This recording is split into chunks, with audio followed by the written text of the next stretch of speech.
Hello students. तो यहाँ पर बहुत सारे लोगों का डाउट था कि क्लास 12th में एक से ज़्यादा सब्जेक्ट में इम्प्रूवमेंट कैसे दे। ठीक है, क्योंकि यहाँ पर जो सीबीएसई बोर्ड है, अगर आप लोग 2025 में पास आउट कर रहे हो, ऑफ कोर्स 2025 में ही करोगे। ठीक है, और पास होना ज़रूरी है। कोई भी सब्जेक्ट में कंपार्टमेंट हुआ, अगर कोई भी सब्जेक्ट में अगर कंपार्टमेंट हुआ तो आप अभी के लिए इम्प्रूवमेंट नहीं दे पाओगे। अगर एक सब्जेक्ट में कंपार्टमेंट है तो आप इम्प्रूवमेंट दे सकते हो। कैसे दे सकते हो उसके लिए भी वीडियो को देखना होगा। ठीक है, तो वीडियो स्टार्ट करने से पहले एक छोटी सी रिक्वेस्ट है, अगर चैनल पर नए होगे तो चैनल को सब्सक्राइब कर देना।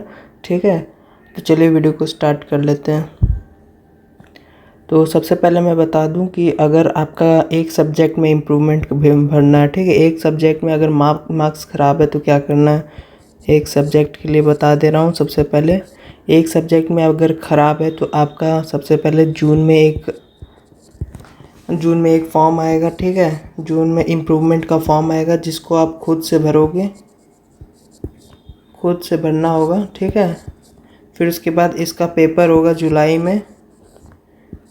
में पेपर होगा, और इसका जो रिज़ल्ट आएगा अगस्त में इसका रिज़ल्ट आ जाएगा। ठीक है, और इसकी जो डेट्स अभी तक अनाउंस नहीं हुए। ठीक है, अभी कुछ दिनों में अनाउंस हो जाएंगे, तो उसकी भी डिटेल्स हमारे चैनल पे मिल जाएगी। ठीक है, अगस्त में इसका रिज़ल्ट आ जाएगा। ठीक है, और बहुत सारे लोग पूछते हैं क्या ये जैसे जेई मेंस और जेई एडवांस में ऐड अप होता है। ठीक है, तो उसका भी डाउट का क्लियर हो जाएगा। जैसे कि अगर आप लोग जेई एडवांस का भी पेपर दोगे 18 तारीख को है, ठीक है, तो उसमें बहुत सारे लोग कहेंगे कि एडवांस में कैसे अटैच होगा। वैसे तो इस साल शायद अटैच होने का चांसेस कम है, क्योंकि आपका काउंसलिंग जून में होता है, और जुलाई अगस्त तक आपका सारे डॉक्यूमेंट्स मांग लेते हैं सभी लोग। ठीक है, तो उस वजह से आपका ये अगर 75% क्राइटेरिया मैच नहीं हो रहा तो ये इम्प्रूवमेंट देने का कोई फ़ायदा नहीं है। ठीक है, आपको अगले साल वापस से ही पेपर दे के देखना होगा एडवांस का, क्योंकि इस साल आपका कुछ नहीं हो सकता। ठीक है, नेक्स्ट साल ही करना होगा। अगर आपका डॉक्यूमेंट अपडेट करने के लिए अगर टाइम रहता है तो आप दे सकते हो पेपर। वैसे पेपर दे के देख सकते हो, क्योंकि अगले साल नहीं देना चाहो तो नहीं दे सकते हो। इस साल ही अगर आप 75% ला देते हो तो सही रहता है। ठीक है, ताकि आप लोग डायरेक्ट नेक्स्ट साल अपने जेई मेंस या फिर एडवांस पर फोकस कर सको। ठीक है, तो यहाँ पर एक सब्जेक्ट के लिए मैं बता दिया। अगर मान लो आपके 2 सब्जेक्ट है, 3 सब्जेक्ट है, 4 सब्जेक्ट है, 5 सब्जेक्ट में इम्प्रूवमेंट भरना चाहते हो, ठीक है, तब क्या करना होगा। ठीक है, अगर एक सब्जेक्ट में भरना हो तो ये मैंने प्रोसीजर बता दिया। ठीक है, अब 2, 3, 4, 5 सब्जेक्ट में भरना है तो क्या करना है।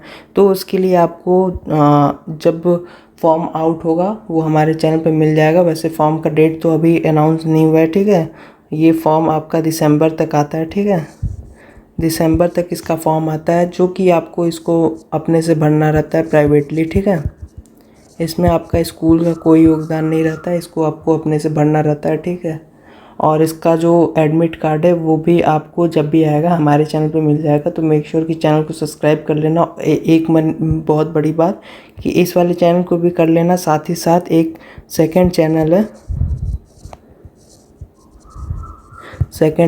ईडीयू सर्कल के नाम से, उसको सब्सक्राइब कर लेना मस्ट है, क्योंकि वहाँ पर ही अब से हम लोग एकेडमिक्स के सारे वीडियोस अपलोड करेंगे। ठीक है, इस वाले चैनल पे थोड़ा अपलोड कम होगा, क्योंकि ये बहुत सारे लोग को नोटिफिकेशन नहीं पहुँचता इस वाले चैनल से। ठीक है, तो नेक्स्ट वाले जो ईडीयू सर्कल वाला चैनल है वहाँ पर सब्सक्राइब किए रहोगे तो वहाँ पर सारा का सारा आपको नोटिफिकेशन मिलता रहेगा। ठीक है, ईडीयू सर्कल को सब्सक्राइब कर लेना। डिस्क्रिप्शन में इसका लिंक है, सब्सक्राइब कर लेना। इसका लिंक जो है डिस्क्रिप्शन में है। नेक्स्ट बात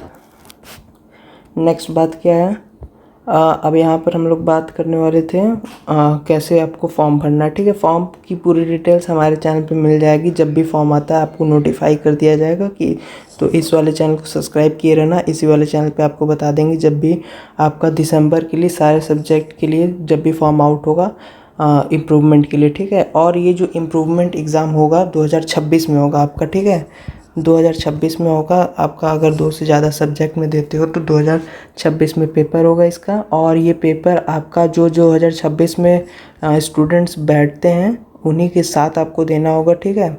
आपको जो ड्रेस कोड पहनना होगा, बाकी सब डिटेल्स अभी जान के क्या करोगे, ठीक है, तो वो आपको कुछ दिनों बाद ही पता चलेगा, ठीक है। तो आई होप कि आपको समझ में आ गया होगा। और नेक्स्ट बात कि इसका जो एडमिट कार्ड है वो भी आपको अपने से डाउनलोड करना होगा, और एडमिट कार्ड में जो भी प्रोसीजर होंगे सब हमारे चैनल पे आपको बता दिए जाएंगे। तो बहुत सारे लोग कह रहे थे कि अगर जेईई मेंस और एडवांस में आपको देना हुआ, मान लो जेईई लिख लेते हैं, 75% मांगता है, तो क्या आप लोग अपलोड कर सकते हो 75% का बनाने के लिए। जैसे आपका फर्स्ट मेन मार्कशीट हो गया, और फिर उसके बाद आपका इम्प्रूवमेंट का हो गया। इन दोनों को अटैच करने के बाद आपका जेईई मेंस क्या लेगा, तो आंसर है बिल्कुल लेगा, ठीक है। आप लोग इसको एक पीडीएफ में अटैच कर कर जेईई मेंस में अपलोड कर सकते, मेंस नहीं मतलब जो भी कॉलेज आप लेना चाहते हो, जो 75% क्राइटेरिया मांगते हैं, सारे गवर्नमेंट कॉलेज इसको मान करते हैं इम्प्रूवमेंट वाला को। याद रहे कि ये सिर्फ सीबीएसई बोर्ड पे ही मान्य होता है, ठीक है, बाकी बोर्ड का मैं गारंटी नहीं ले रहा हूँ, ठीक है। वैसे तो इम्प्रूवमेंट का पेपर सीबीएसई बोर्ड में ही होता है ज़्यादातर, हमने देखा है, ठीक है। तो आई होप कि आपको ये भी समझ में आ गया होगा। बहुत लोगों का ये भी डाउट होगा कि मान लीजिए सर हमने यहाँ पर इम्प्रूवमेंट का पेपर ये पहला वाला दे दिया, ठीक है, एक सब्जेक्ट में दे दिया, क्या हम अगले साल 2026 में वापस 2-3 और पेपर का दे सकते हैं। आप बिल्कुल दे सकते हैं, ठीक है, 2026 में भी दे सकते हैं और 2025 में जुलाई में भी दे सकते हैं, ठीक है, जिसका फॉर्म जून में आने वाला है, ठीक है। और कोई बात हो गई, ठीक है, अगर आपका कंपार्टमेंट लगा होगा तो ये आप कंपार्टमेंट पहले एक सब्जेक्ट में लगा होगा कंपार्टमेंट, तो बहुत अच्छी बात तो नहीं है, लेकिन आपके लिए फ़ायदा रहेगा कि जून में मतलब जुलाई में आप इसका पेपर दे दो, फिर उसके बाद किसी सब्जेक्ट में इम्प्रूवमेंट भरना चाहते हो तो इम्प्रूवमेंट भर दो यहाँ पर, ठीक है, ऐसा कर सकते हो आप बिल्कुल, ठीक है।